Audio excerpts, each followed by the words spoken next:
اسید بن حضیر رضی اللہ تعالیٰ عنہ جلیل القدر صحابی دے او انصاری صحابی دے او ډیر مشهور په دې دی چې د به مزاح ډیر کول صحابه او ملګرو سره به د ټوکې ټکالې کولې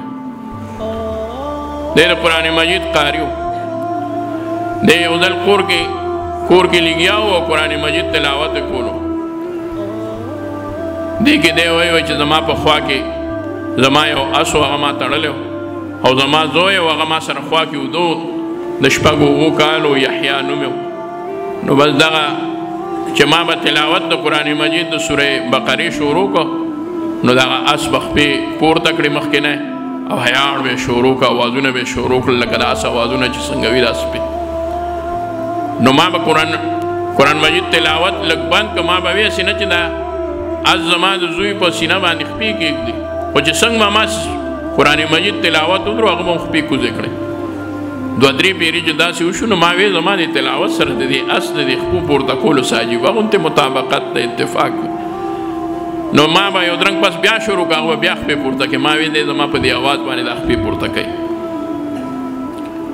خو تلاوت مې جاري ځکه ونشي ساتلی ما وی زما د زوی په سینه باندې چېرته دا اس پې رانشي خو چې څنګه ما تلاوت بس کړو ومې کتل بره اسمان ته نو زمونږ د کور نه داسې لکه د باډیو او د ډیو په شکل کې داسې پتنګان وتل او هغه به بره تلل او بره به بیا هغه په اسمان کې روکېدل زه هغې باندې نور هم حیران شوم خو چې بهر راووتم بیا هغه منظر نو ما سحر له دربار رسالت کې د دواړو جهانو د سردار محبوب رسول الله مبارک صلی الله علیه وسلم په محبوب خدمت کې ما دا عرض پیش کو چې یا رسول الله بیګاره سره عجیبه واقعه شوې ده د سورې بقرې تلاوت مې کولو او زما په خوا باندې اس تړلی وم او هغه به خپې پورته کولې په خوا کې مې یو ماشوم بچی و یحیا او ما د هغه د یارې نه هغه قرآن مجید تلاوت بس کو خو پوه نه شوم چې دا اس ولې خپې پورته کوي وی چې اوسې دا عجیبه کار دی که تلاوت پرې جاري ساتلی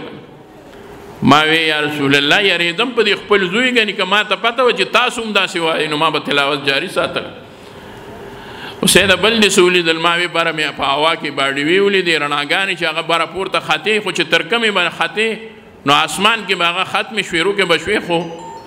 زما په نظر چې تر کمې راتلې نه هغه رڼا به یې کوله نو ما ته نبي علیه الصلاة والسلام محبوب وفرمایل اوسې د څه خبر وي دا رڼا د څه وه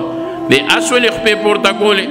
ما وی نه یا رسول الله د هېڅ شي نه یم خبر چې دا څه خبره وه ما ته یې وی اوسې ده بیگا ستا د سورې بقرې د تلاوت لپاره د اسمانونو فرشتې راکوزې شوې وې نو مخلوق خدا کې صرف انسان او جنات چې دي نو دی بعضې څیزونه نه ویني نو دی اس په خپلو سترګو باندې هغه فرشتې لیدې د نور هغه مخلوق نوراني لیده نو هغه نوراني مخلوق چې دومره نږدې راغی تا خواته نو د دې اس د خپو د لاندې راتله نو دی به د ډېرې مستی نه هم د هغې د بچکولو دپاره د خپې پورته کړي چې هسې نه زما د خپو لاندې هغه نوراني مخلوق راشي داسې د محسوسوله ما وی یا رسول الله نو چې دغه باډیوي د څه وي ما ته وی چې تا تلاوت بس کړو نو هغوی واپس لي هغه فرشتې نو تا د نور په شکل کې نوراني مخلوق د الله فرشتې او ملایکې ولیدې او اوسې ده تلاوت دې بس کړو که چېرې تلاوت دې جاري ساتلی و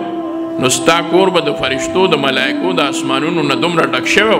چې خلکو به سهار هغه ملایکې لیدلې وې د خلکو ورسره ملاقاتونه شوي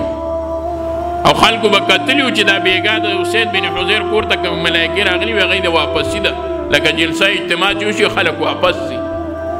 دومره نوراني کتاب دی نو یاد ساتئ الله اسید بن حضیر ته دا منظر وښو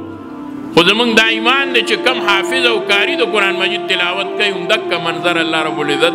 هغه همدکه شان جاري ساتي که ما ته یې ویني او که نه یې وینو خو هغه بیا هم دغه منظر وي نو فرشتې راځي هغه کور